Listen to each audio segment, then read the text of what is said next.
Damos paso ahora a la tercera conferencia referencial de la mañana titulada Estrategias para preservar y mejorar el empleo dentro de la emergencia sanitaria. Para ello, invitamos al señor Héctor Daer, secretario general de la Confederación General del Trabajo de la República Argentina. Adelante, por favor.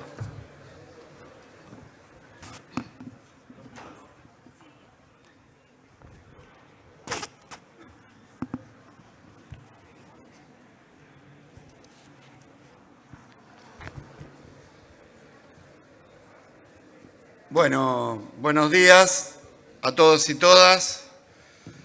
Gracias a la gente de ACAMI por confiar en que pueda estar en esta conferencia. Quiero arrancar haciendo referencia a tres temas que tienen de título este panel, o más que panel, esta disertación, que es preservar, mejorar y la palabra emergencia. Me parece que son, hablando del empleo, son inalienables a la realidad de nuestro sistema. Porque la preservación del empleo tiene que ver con preservar un sistema de salud integrado, ¿no? Y cuando hablo de integrado, no estoy hablando precisamente de lo público, lo privado o la seguridad social, sino hablo de la integración que tiene un conjunto de las características que tiene un sistema de salud, que es el financiamiento, que es la ejecución de la prestación de salud, que es el ingreso, que es la prevención, y que es todas esas variables, esa polinómica que forman un sistema. Y en esto, después quisiera enfocarme un poquito en algunos temas que se hablaron recién y en los que voy a mencionar, ¿no? Digamos, el tema de la tecnología médica, la diferencia entre lo que significa la prestación de salud sobre la discapacidad y lo que representan los servicios a las personas a quienes se les otorgó certificados de discapacidad.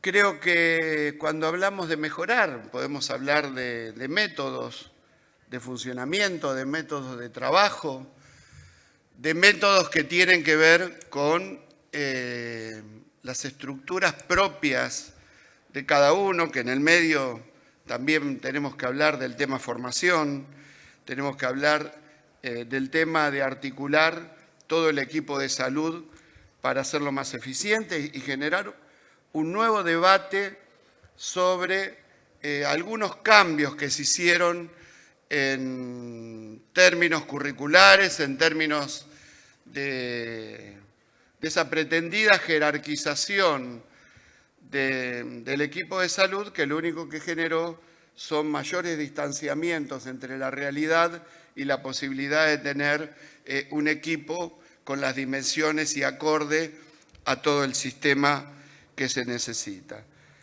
Y por último, la palabra emergencia, ¿no? Hablar de emergencia es seguir viviendo el enero del 2002 para acá, seguir en un proceso de no resolver los temas de fondo, seguir sin encontrar caminos a crisis que se fueron dando, que fueron evolucionando y que permanentemente fueron generando tropiezos, pero que hubo una realidad. Cuando apareció la emergencia, el único sistema que siguió en pie fue el sistema de salud. No hubo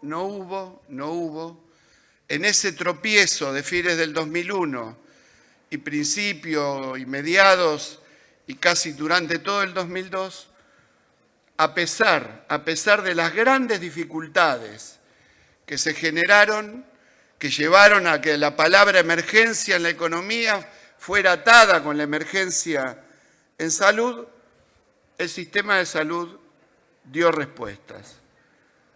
Y fíjense que 20 años después de eso, nos toca una pandemia y el sistema de salud vuelve a dar nuevamente respuestas. Entonces, esto lo digo porque muchas veces cuando no se quiere discutir el tema de fondo, que el tema de fondo es cómo cambió la ecuación de financiamiento del sistema, se empieza a decir, bueno, tenemos que mejorarlo, por supuesto que tenemos que avanzar en cualquier cantidad de cuestiones de mejoras. Pero lo que tenemos que hablar lisa y llanamente es de dinero, es de un sistema que concebimos y que queremos sustentar y que queremos que sea sostenible, tenemos que hablar precisamente de eso. Entonces, cuando nos metemos en esa cuestión, aparecen todos a dudar del sistema.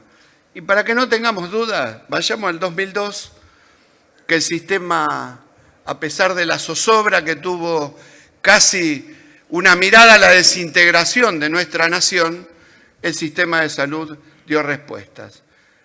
Y cuando vino la pandemia, el Estado, la seguridad social, los privados, todos armamos un sistema para que ningún habitante, y hablo de habitantes, a pesar de que lo aplaudieron a Casinotti, yo hablo de habitantes y no solamente de argentinos, ninguna habitante de este país, ninguna habitante de este país se quedó sin atención de salud. Y me parece que partir de esto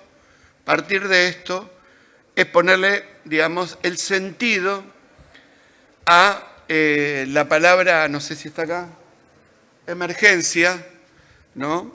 Que la verdad, yo soy dirigente sindical del gremio de sanidad, pero no me puedo circunscribir solamente a hablar del empleo, porque de las condiciones de empleo y salariales discuto con los amigos que están sentados acá en la primera fila, que después tendrán su aviso correspondiente. Para volver al tema del empleo, ustedes saben que hay una migración de costos internos en el sistema de salud. Primero, la prestación sanatorial, hospitalaria y demás tuvo un cambio sustancial en la participación de la masa de costo salarial, llámese médico y personal no médico, digamos, de todo el equipo de salud, con respecto al costo final de un sanatorio y de un hospital. Y esto fue bastante sustancial, a pesar de que la puja que tenemos permanentemente por mejorar los salarios siempre nos hace tropezar con bastante dureza.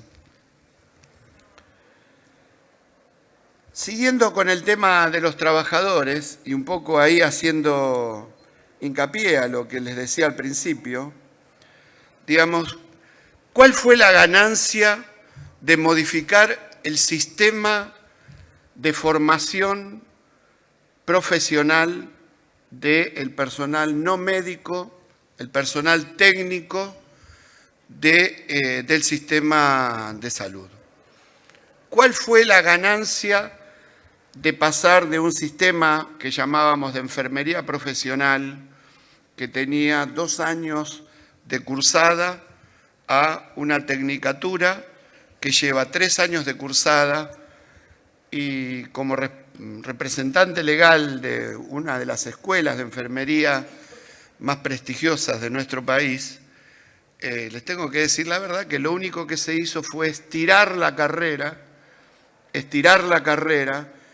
para posicionarnos en una norma que nos llevó a partir de una decisión conjunta entre el Ministerio de Salud y el Ministerio de Economía a que la enfermería pasaba a ser una tecnicatura, que todo lo que tenía que ver con imágenes, instrumentadoras, etcétera, etcétera, pasaba a tener carácter de tecnicatura, y las tecnicaturas tenían una currícula que tenía que durar una cantidad de horas cátedras y tenía que durar 3 años.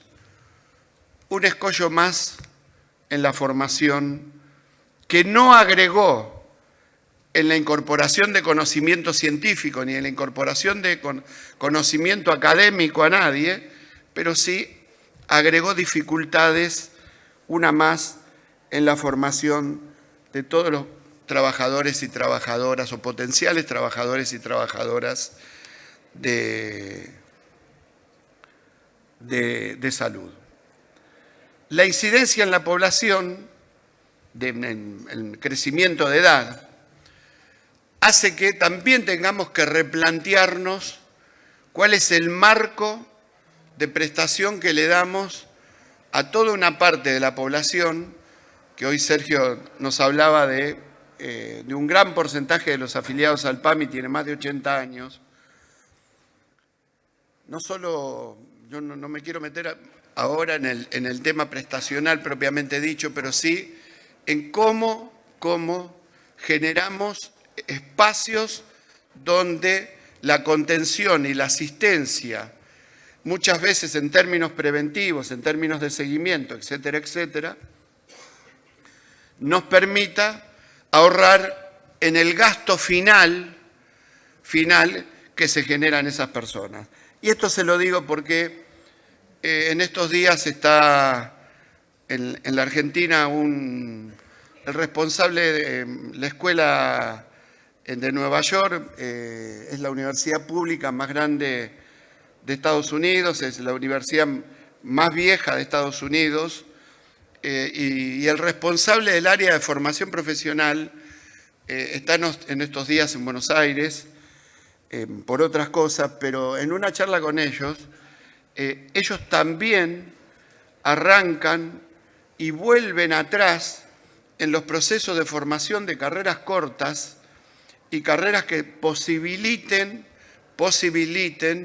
¿no?, que tengamos asistencia y no necesariamente que cada vez elevemos más las cuestiones formativas, ¿no?, sino que facilitemos para determinadas poblaciones y demás que no necesitan una licenciada en enfermería para que le dé seguimiento, para ver si toma sus medicamentos, etcétera, etcétera, pero sí que necesita una formación auxiliar y no tan profesional por ahí como es una persona que genera prácticas y demás. Digo, esto lo hacen en Estados Unidos, por supuesto. El Estado de Nueva York pone 10.000 millones de dólares, los viene poniendo y lo termina de poner en este tiempo, lo puso durante 4 años para transformar el sistema, algo que nos gustaría que alguna vez aparezca para decir, bueno, incorporamos formación, incorporamos tecnología y sobre todo incorporemos desarrollo, que es parte del problema que tenemos. Así que me parece que ese es un tema que debemos tocar, el tema de la formación y de la matrícula. Digo, me parece que tenemos que abrirnos de nuevo ese debate que no tuvo las resultantes que pensamos que iba a tener. Y se los digo con absoluta humildad, nosotros a partir de los convenios colectivos logramos financiar miles y miles de compañeros que se están profesionalizando a lo largo y ancho de todo el país, y eso es un mérito de todos, ¿no?, del esfuerzo de los compañeros y del esfuerzo que hacemos todos. Pero lo que no hay que perder de vista es que estos procesos nunca alcanzan. Y que vuelvo a lo que inició esta parte, ¿no? Es decir, el estiramiento de la vida y ese estiramiento no va acompañado de las condiciones de vida, seguramente vamos a tener que pensar prontamente en una parte de la prestación hacia ese sector y hacia esa etapa que no tiene ni complejidad, ni mucho menos, de la formación del personal adecuado para que también esto pueda ser sustentable de las dos maneras. Con esto quiero, más allá que después voy a hablar de las cuestiones salariales al final, quiero un poquito correrme del tema empleo, pidiéndoles las disculpas a quienes idearon esta disertación, pero quiero decir también un poco en qué estamos, me pongo el sombrero de la CGT y les cuento un poco en qué estamos pensando cuando pensamos la seguridad social, cuando pensamos la integración del sistema y cuando pensamos qué se puede hacer para resolver esto, ¿no? Porque muchos de los problemas que tenemos es porque tenemos un sistema de salud. En los lugares y en los países muy cercanos a la Argentina, limítrofes, etcétera, no tienen estos problemas porque no tienen el sistema de salud que tenemos nosotros. Ellos tienen otro problema, la gente no tiene salud. Nosotros tenemos nuestra población que tiene salud y por eso tenemos los problemas en el sistema de salud. Recién uno de los preopinantes hablaba de una oficina, un comité de análisis de tecnología médica. Nosotros tenemos también ahí la necesidad de que eso aparezca, pero también tenemos alguna mirada de duda si solamente el sistema de salud se puede ver desde un nivel médico-científico y no se mira desde un sistema íntegro donde los recursos son finitos y las demandas muchas veces trascienden los finitos de esos recursos. Entonces, estuvimos hablando con uno, hablando con otro, y hay un procedimiento que ya fue declarado constitucional, porque la Agencia de Tecnología Médica es buena, pero no es oponible a nada. Me voy a referir a los amparos, para tirar algunos temas. Hay un tema que es aprobado por la Corte Suprema, que ya le dio constitucionalidad, que es el sistema de las ART, donde el trabajador pasa a una comisión médica, la comisión médica dictamina en términos administrativos y con un criterio, y a partir de ahí tiene la posibilidad de ir o no a la justicia. Me parece que ese es el camino para todas las prácticas médicas que están fuera de la normativa y que están fuera del alcance y que siempre nos generan la duda si es justo o no es justo, ¿no? Me parece que ese es un camino. Hay borradores de estos proyectos. Uno de los miembros de la Corte lo escribió en un libro, así que me parece que es uno de los temas que tenemos que darle, ¿no? De que el diferendo vaya a una comisión, a la superintendencia, y que la superintendencia lo mande a una comisión médica y que haya un dictamen claro de esa comisión médica, ¿no?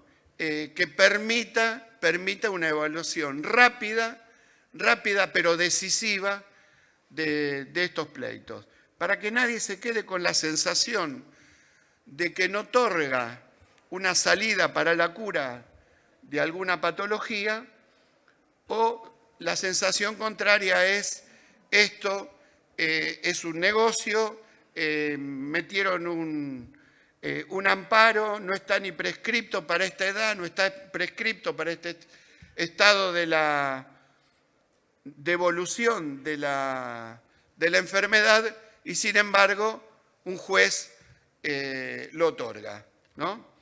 Lo raro de esto es que hay amparos que salen con el mismo estudio de personas que viven en Tierra del Fuego, en Mendoza y en La Quiaca, ¿no? Entonces ahí no cabe duda de que es el laboratorio el que está en la inducción de esto, ¿no?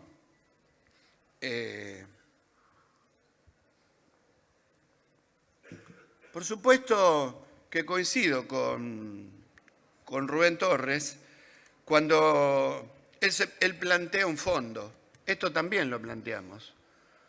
Un fondo que tiene que ser finito, porque si no, también es un fondo que da para todo, pero tiene que ser un fondo fundado en, no fondeado, sino fundado en las decisiones previas que acabo de plantear para este tipo de diferendos que se generan.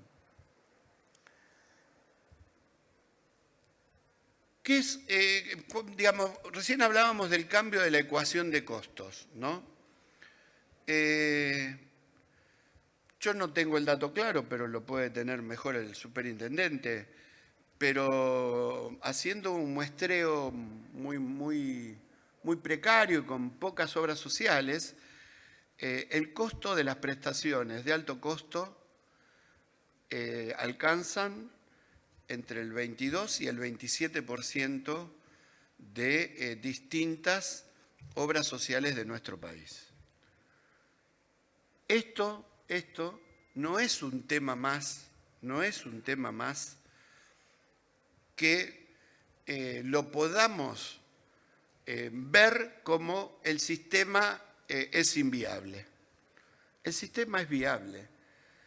Lo que hay que buscar es si estos fondos, a los cuales también podemos cuestionar, porque en cuanto garanticemos el financiamiento de todo eso, los remedios acá van a costar más caro. En este país ingresan los medicamentos más caros que en Chile, y no es un tema impositivo nuestro, es porque en Chile paga el bolsillo del paciente y acá siempre hay un tercer pagador, o es el Estado, o es la Seguridad Social, o es el sistema prepago. Entonces, esto también tenemos que buscarle la regulación posible. Y buscar la regulación posible es no que cuando le pongas un precio, el laboratorio te dice me voy del país y después vos tenés que importar la droga al precio que te lo ponen ellos como un remedio muy popular y bastante caro que pasó de 115.000 pesos a los dólares a 26.000 dólares como lo vendían en Brasil. Entonces, algo pasa. Seguramente es una discusión que nos trasciende a todos nosotros, pero algo pasa. Voy a criticar un poco a mis amigos que hablaron antes. El control del gasto. Yo les voy a decir que la obra social de sanidad, 1/3 de su gasto proviene de aportes que tienen que ver con lo sindical y no con el 9%, que no es el 9%, sino es el 8,1% que nos llega de aporte y contribuciones. Esto se los digo porque si hay alguien que tiene la fantasía de que las obras sociales son para financiar los sindicatos, si las obras sociales son para sostener estructuras y demás, digamos, sáquenselo de la cabeza. Esto están en los balances, que los pueden ver, son públicos los balances nuestros, los pueden ver tranquilamente en la superintendencia, que como es mi sindicato, es la inmensa mayoría de los sindicatos están financiando con muchísimo dinero a las obras sociales. Por eso cuando hablamos de control del gasto, uno se pone arriba de todo. Ahora, contra eso están muchos de ustedes que son prestadores del sistema. Entonces, el control del gasto es bajar el costo prestacional. No podemos, porque en esto, en la salud no hay variables, ¿no? O la paga el paciente o la pagan los trabajadores. Así que no hay escapatoria para generar ese control del gasto a la baja o pensar que existen temas de costo innecesario. Hay un tema después que también se tocó, que es el tema integración. Integración entre el sistema público y privado. La verdad que conocimos un portal ahora que elaboró la superintendencia. No sé si es bueno o es malo los resultados para nosotros, que somos quienes administramos las obras sociales, pero tengo que decir que como portal es un fenómeno, ¿no? Hay que sacarse el sombrero. Pero, digamos, tener online el control del sistema público, por supuesto que también a nosotros nos genera toda una estructura que se monta sobre la estructura que tenemos, porque antes podíamos debitar sobre factura y ahora tenemos que debitar sobre el campo. Imagínense que los hospitales y los prestadores que adhieren a ese sistema a veces son en lugares inhóspitos, entonces no es fácil. Pero tener online la posibilidad de auditar me parece que es bueno, y me parece que es bueno también que los valores que se toman para las prestaciones y que después se debitarán, tengan el alcance de también el equilibrio, no solo el alcance, sino el equilibrio de saber que es una prestación de un sistema que está financiado por el erario público, que es parte del impuesto de todos y todas, y que esto es un aporte más que se genera a partir de los financiadores. Digo esto porque tenemos que hablar del precio, porque no es lo mismo el precio que tiene los hospitales de autogestión, tiene una sigla que no sé cuál es. Bueno, no, el SAMO es en la provincia. Pero también yo les quiero decir que hay jurisdicciones que no están adheridas a ese sistema y que tienen valores prestacionales absolutamente más altos. Y absolutamente más altos que el sistema prestacional de muchas clínicas importantes y hospitales importantes de colectividad de la ciudad de Buenos Aires. Entonces, esto también me parece que no solo pueden ser decisiones administrativas de los que manejan, sino debe ser un tema de debate en algún lugar donde podamos contrapesar los valores que se plantean, ¿no? Porque la seguridad social tiene un corrimiento de aportes y de ingresos muy heterogéneo, porque hay actividades que pueden correr mejor atrás de la inflación y hay otras actividades que no lo pueden correr de la misma manera, y sin embargo, como es el caso de la ciudad de Buenos Aires, la actualización es mucho más dinámica que la realidad que tenemos en cada uno de los ingresos de nuestras organizaciones. Un tema que quiero tocar es el tema de la discapacidad. Tema que hoy está en debate permanente. Se dijo que la superintendencia no enviaba los fondos, después dijeron que nosotros nos quedábamos con los fondos y no los pagábamos. El primer problema es que sobre todo el gasto de discapacidad no hay control.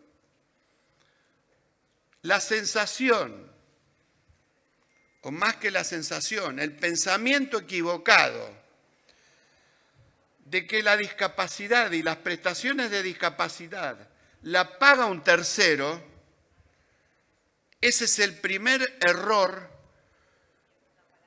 de concepción de lo que es el sistema de salud. Y producto de ese error es que nadie lo controla, ese gasto. Y nadie controla el gasto porque total se dice lo paga la superintendencia, lo paga el fondo, como si ese fondo no fuera parte sustancial de un sistema de salud que acude a resolver los tropiezos financieros que generan distintas prácticas catastróficas o el ingreso de esta tecnología médica que no hay forma con qué pararlo. Y digo esto porque esta es parte inicial del problema de la discapacidad. ¿Y a qué llevó esto? ¿Saben cuánto aumentó los certificados de discapacidad entre el 2017 y el 2022? El 50%. En el medio no tuvimos guerra, en el medio no tuvimos ninguna cuestión catastrófica, nada. Sino que se pasa muchas personas que padecen alguna enfermedad no invalidante, se motoriza,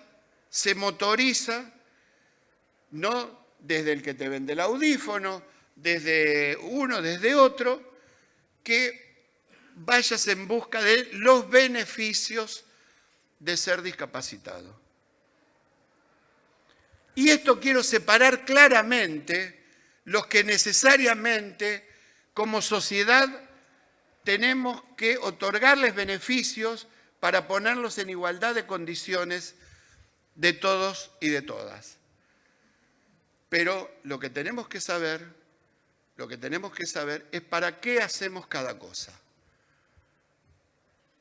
No es general, no es un tema generalizado, pero sí tenemos que analizar el tema del transporte y tenemos que analizar el tema de la educación.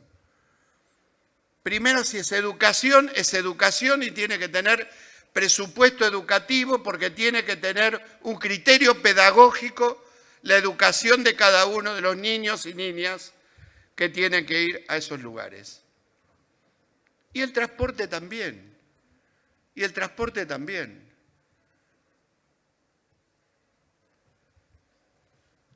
Un día, era los primeros días de diciembre del 2019, viene un muchachito, me dice, mirá, a mí no me pagan desde marzo el transporte.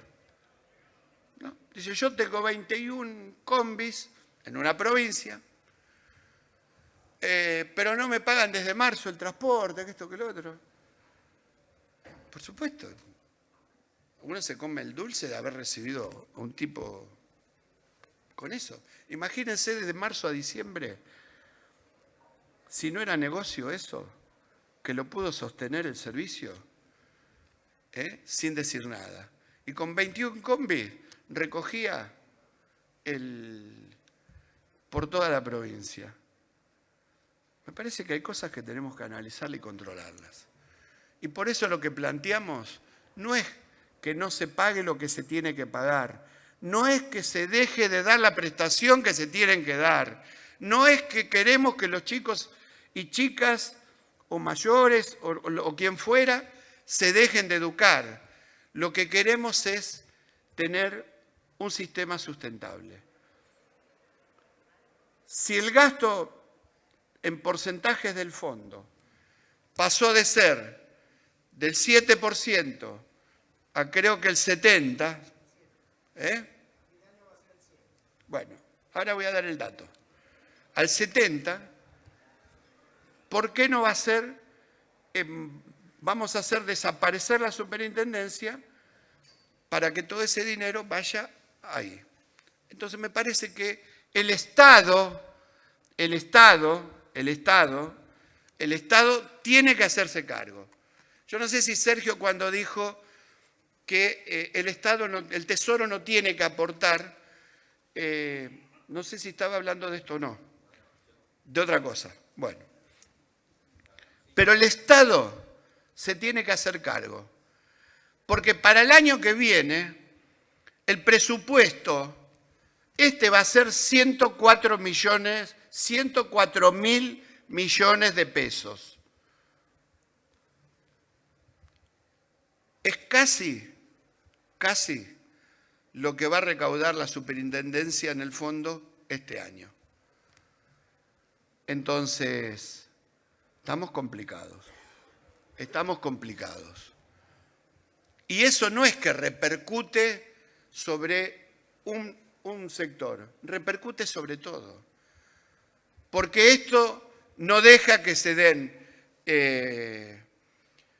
compensaciones por los medicamentos de alto costo, por todo lo que es las patologías catastróficas, etcétera, etcétera. Entonces, estos temas hay que discutirlos de frente. Estos temas hay que debatirlos en la sociedad. Yo no estoy en contra, o nosotros no estamos en contra de que existan la certificación de discapacidad. Lo que decimos es, a partir de ahí, dar también la evaluación para generar justicia en una sociedad totalmente injusta. Porque hay pibes que todavía no tienen la leche para tomar. Entonces, esto de sobredimensionar acciones, me parece que es un debate que por lo menos hay que darlo. Pero sin duda, y le pido a Sergio que sé cómo trabaja en los temas de salud,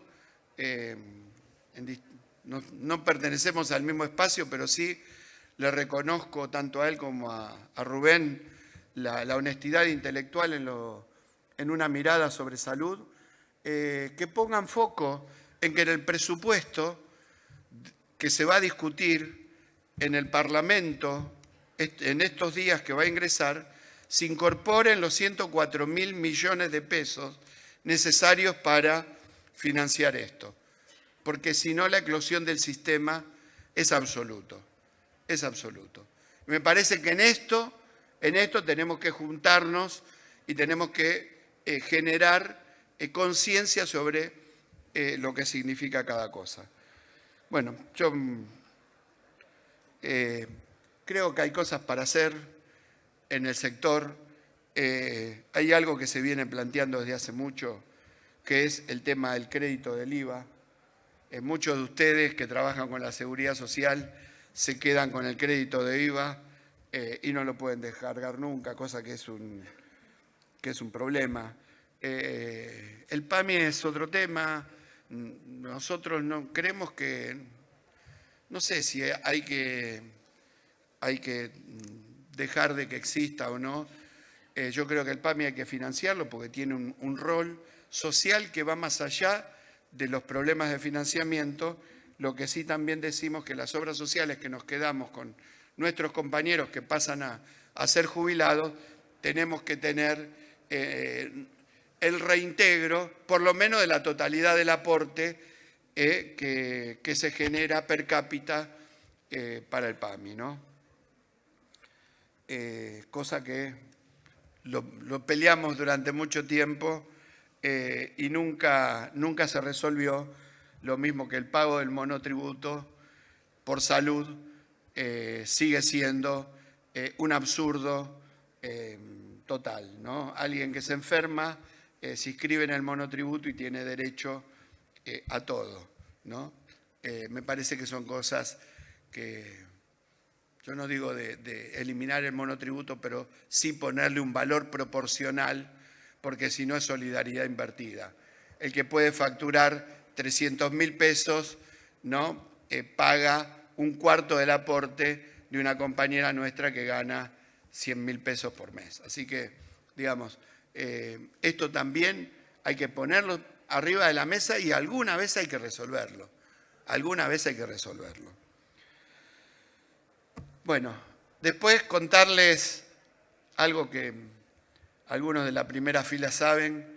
El mes que viene vamos a revisar los salarios que acordamos para este año. Hay muchos prestadores acá. Decirles que es imposible que los trabajadores terminemos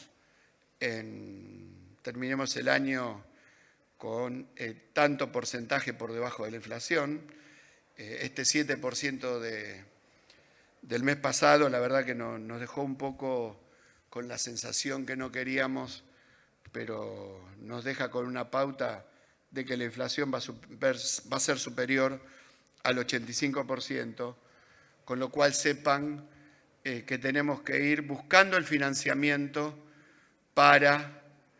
El amigo Cherro se cruza de brazos, se cruza de piernas. Pero tenemos que buscar el financiamiento para llevar adelante la modificación en el mes de octubre de los salarios. Eso completará los actos de justicia postergados permanentemente con los y las trabajadoras de nuestro sector. Bueno, perdónenme lo desarreglado de la charla, pero si me hubiera circunscripto los 30 minutos a hablar de esto, me hubiera quedado con la sensación de no haberles contado por lo menos un poco más de lo que pienso como secretario general de nuestra federación y lo que pensamos en el contexto del movimiento obrero sobre la realidad de nuestro sistema de salud. Vuelvo a reiterarle a las autoridades de ACAMI que me hayan dado la oportunidad de estar presentes y a todos ustedes por haber estado sentados y escuchando por lo menos las ideas. Podemos compartirlas o no, pero creo que como mínimo establecen debates que son los debates que necesariamente tenemos que dar para resolver los problemas del sistema de salud. Muchas gracias a todos y todas.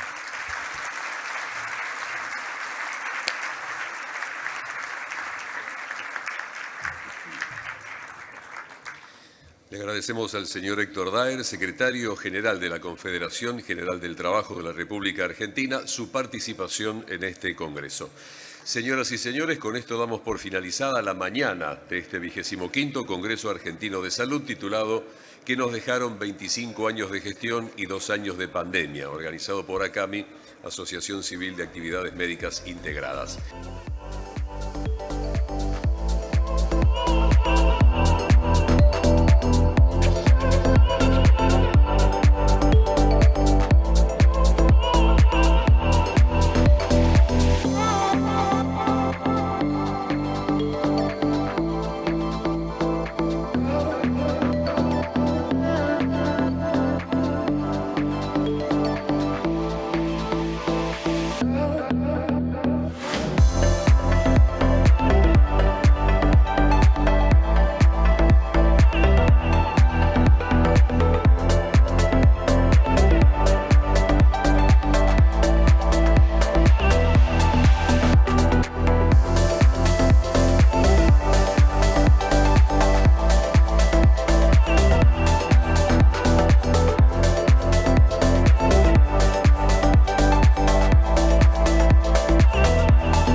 En Ciensa, implementamos la tecnología más avanzada para resolver los desafíos logísticos y garantizar la máxima seguridad en los más de 3.200 pedidos que dispensamos diariamente.